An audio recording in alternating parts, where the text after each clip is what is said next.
Nigerians ఈ పేరు వింటే ఇప్పుడు ఆన్లైన్ మోసాలు డ్రగ్స్ దందాలే యాదికొస్తున్నాయి. ఎడ్యుకేషన్ బిజినెస్ వీసాలతో ఇక్కడికొచ్చి నేరాలు చేస్తున్నాయి నైజీరియన్ ముఠాలు. పోలీసులకు దొరకకుండా చీకటి దందా నడిపిస్తున్నాయి. సిటీ శివార్లే అడ్డాగా డ్రగ్స్ దందా చేస్తుంది. దీని మీద పోలీసులు స్పెషల్ గా ఫోకస్ పెట్టారు. కెల్విన్ అరెస్ట్ తో మరింత లోతుగా విచారణ చేస్తున్నారు. అక్రమ దందాలు చేస్తున్నోళ్లను గుర్తించే పనిలో ఉన్నాయి స్పెషల్ టీంలు. కెల్విన్ అరెస్ట్ తర్వాత 10 కంటే ఎక్కువ కేసులే నమోదైనాయి. ఇందులో 18 మంది దాకా నైజీరియన్లు అరెస్ట్ అయ్యారు. లేటెస్ట్ గా గ్యాబ్రియల్ అనే మరో డ్రగ్స్ పెడ్లర్ అరెస్ట్ అయ్యాడు.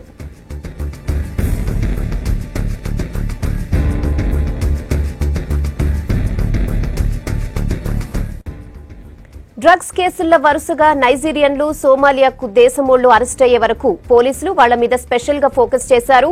హైదరాబాద్ లో ఉంటున్న నైజీరియా, సోమాలియా దేశమోళ్ల మీద నిఘా పెట్టారు. చదువుకుంటానికని వీసాలు తీసుకొచ్చి ఇక్కడికొచ్చి అక్రమ దందాలు చేస్తున్నోళ్లు ఎవరనే దాని మీద నజర్ పెట్టారు. ఈ రెండు దేశాల్లోనూ ఎంతమంది సిటీలో ఉంటున్నారనే లెక్కలు తీస్తున్నారు. వాళ్లు ఉంటున్న ఏరియాల్లో తనిఖీలు కూడా చేస్తున్నారు. వీసా టైం అయిపోయినా కానీ చాలా మంది ఇక్కడే ఉంటున్నట్లు గుర్తించారు.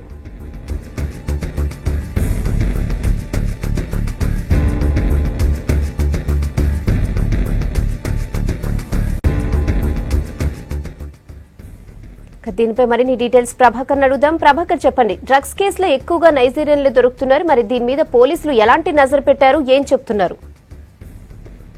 చాలా సీరియస్ గా ఉన్నారు పోలీసులు. అయితే అటు రాచకొండ కానివ్వండి, లేకపోతే సైబరాబాద్ అండ్ హైదరాబాద్ కమిషనరేట్లకు సంబంధించిన పోలీసులు నైజీరియన్స్ ఓవర్ స్టేయింగ్ పైన చాలా సీరియస్ గా ఉన్నారు. దీనిపైన ఇవాళ ప్రత్యేక డ్రైవ్ కూడా నిర్వహించారు. పొద్దున 4 గంటల నుంచి, తెల్లవారుజామున 4 గంటల నుంచి ఈ డ్రైవ్ కంటిన్యూ చేశారు. హైదరాబాద్, సైబరాబాద్ అట్లాగే రాచకొండ పోలీసులతో పాటు ఇమిగ్రేషన్ అధికారులు కూడా ఈ తనిఖీల్లో పాల్గొన్నారు.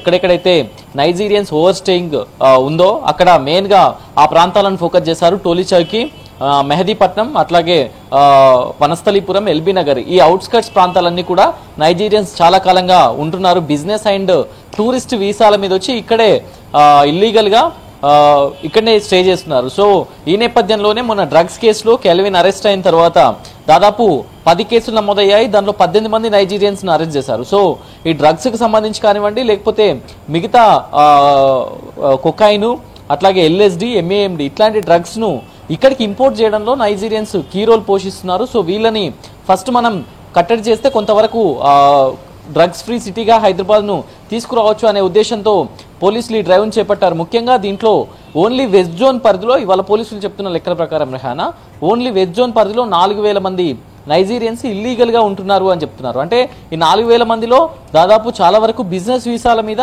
టూరిస్ట్ వీసాల మీద వచ్చిన వాళ్ళు ఎక్కువ మంది ఉంటారు. టూరిస్ట్ వీసాల మీద అంటే వాళ్ళకి 1 మంత్ కానివ్వండి, 1 మంత్ టు 3 మంత్స్ వరకు వీసా వ్యాలిడిటీ ఉంటుంది. సో టూరిస్టే ఇక్కడికి రావడం, ఇక్కడే సెటిల్ అయిపోవడం, విద్యార్థులను ముఖ్యంగా వాళ్ళని టార్గెట్ చేయడం, వాళ్ళకు డ్రగ్స్ సరఫరా చేయడం, ఇక్కడ నుంచి వచ్చిన ఆదాయాన్ని నైజీరియాకు పంపడం. నైజీరియాతో పాటు సోమాలియా, ఈ 2 దేశాలకు చెందిన వారే ఇక్కడ ముఖ్యంగా ఓవర్ స్టేయింగ్, ఇల్లీగల్ గా ఉంటున్నట్లుగా పోలీసులు చెప్తున్నారు. ఇవాళ జరిపిన తెల్లవారుజాము నుంచి జరిపిన స్పెషల్ డ్రైవ్ లో ఇప్పటి వరకు 15 మందిని అరెస్ట్ చేశారు. ఫారెన్ యాక్ట్స్ కింద వీళ్ళపైన కేసులు కూడా నమోదు చేయనున్నట్టు చెప్పారు. ఓన్లీ పోలీసే కాదు, ఇమిగ్రేషన్ అధికారులతో పాటు అటు విదేశీ వ్యవహారాలకు సంబంధించిన అధికారులు కూడా దీంట్లో వాళ్ళ సజెషన్స్ కూడా పోలీసులు తీసుకుంటున్నారు. ముఖ్యంగా వీళ్లను ఇంతకుముందే చాలా సంఘటనలు నైజీరియన్స్ తో జరిగాయి. ఇక్కడున్న స్థానికులపైన దాడి కానివ్వండి, లేకపోతే వీళ్ళని అరెస్ట్ చేసిన తర్వాత చాలా ర్యాష్ గా బిహేవ్ చేస్తున్నారు. పోలీసుల మీద కూడా దాడులు చేసిన పరిస్థితులను 2-3 సార్లు చూసాం మనం. పోలీసులపైనే దాడులు చేసి పోలీసులను కొట్టి, అట్లాగే బైక్ డ్రైవింగ్, ర్యాష్ గా డ్రైవింగ్ చేసిన వాళ్ళను, అట్లాగే టోలీ చౌకీ ఇట్లాంటి ప్రాంతాల్లో చూస్తే మొత్తం అంటే వెహికలర్స్ వీళ్ళ ముందర నుంచి పోవడానికి భయపడుతున్న పరిస్థితి. ఎవరైనా కారులో నుంచి పోతా ఉంటే వాళ్ళ బైక్ పై దూసుకుపోవడం, లేకపోతే కారు తీసుకెళ్లి కట్టుకొట్టడం, ఇట్లాంటివి అంటే ఎక్కడ కూడా భయపెట్టించే, భయోందనలకు గురి చేసే పనులు వీళ్ళు చేస్తున్నారు. అట్లాగే డ్రగ్స్ సంబంధించి మెయిన్ కీ రోల్ గా చెప్తున్నారు పోలీసులు. ఇప్పటికే టాస్క్ ఫోర్స్ పోలీసులు అరెస్ట్ చేసే 10 అరెస్టులో 8 మంది నైజీరియన్సే ఉంటున్నారు. అంటే 80% ఏమో నైజీరియన్సే డ్రగ్స్ హైదరాబాద్ కు తరలిస్తున్నారు, ఇక్కడనే ఫెడ్లర్స్ గా మారుతున్నారు. సో ఈ నేపథ్యంలోనే స్పెషల్ గా కాన్సన్ట్రేట్ చేశారు. ముఖ్యంగా ఇవాళ అరెస్ట్ అయిన గాబ్రియల్ నుంచి కీలక సమాచారాన్ని కూడా పోలీసులు తీసుకున్నారు. ఎంతమంది ఇక్కడ ఓవర్ స్టేయింగ్ లో ఉంటున్నారు అంటే మనం వెజ్ జోన్ పరిధిలోనే కేవలం వెజ్ జోన్ పరిధిలో 4000 మంది నైజీరియన్స్ ఉంటున్నారు అని అంటే హైదరాబాద్ సిటీ మొత్తంలో 10 నుంచి 15,000 మంది ఉంటున్నారు. దీనిలో 70% ఏమో ఇల్లీగల్ గా ఓవర్ స్టేయింగ్ లో ఉంటున్నారు. సో వీళ్ళందరినీ కట్టడి చేసేందుకైతే హైదరాబాద్ తో పాటు జంటనగర్ సైబరాబాద్ అండ్ రాచకొండ పోలీసులు కూడా స్పెషల్ టీమ్స్ ను కూడా ఫామ్ చేశారు. ఫారెన్ యాక్ట్లను పెట్టడంతో పాటు ఎక్కువగా కేసులున్న వారిని పీడీ యాక్ట్లు పెట్టడం, అట్లాగే ఇక్కడ ఏమైనా ఇల్లీగల్ యాక్టివిటీస్ చేసి ఉంటే వాళ్ళని రిటర్న్ పంపించడం, వాళ్ళని కౌన్సిలింగ్ చేయడం లాంటివి కూడా చేస్తున్నారు. ఇంకా ఈ డ్రైవ్ కంటిన్యూ కానుంది. ఎక్కడెక్కడ ఒకవేళ ఇవాళ హైదరాబాద్ లో స్టార్ట్ అయింది డ్రైవ్, సో వీళ్ళు వేరే దగ్గరికి వెళ్లిపోయే అవకాశం ఉంది. వైజాగ్ కానివ్వండి, విజయవాడ కానివ్వండి, లేకపోతే తెలంగాణ స్టేట్ లో ఉన్న వరంగల్, కరీంనగర్ లాంటి సిటీస్. సో అక్కడి పోలీసులను కూడా అలర్ట్ చేశారు. ఎక్కడెక్కడైతే వీళ్ళ కదలికలు కనిపిస్తాయో వాళ్ళని పూర్తిగా చెక్ చేయండి అని. వాళ్ళ మార్నింగ్ నుంచి కూడా జరిగింది అదే.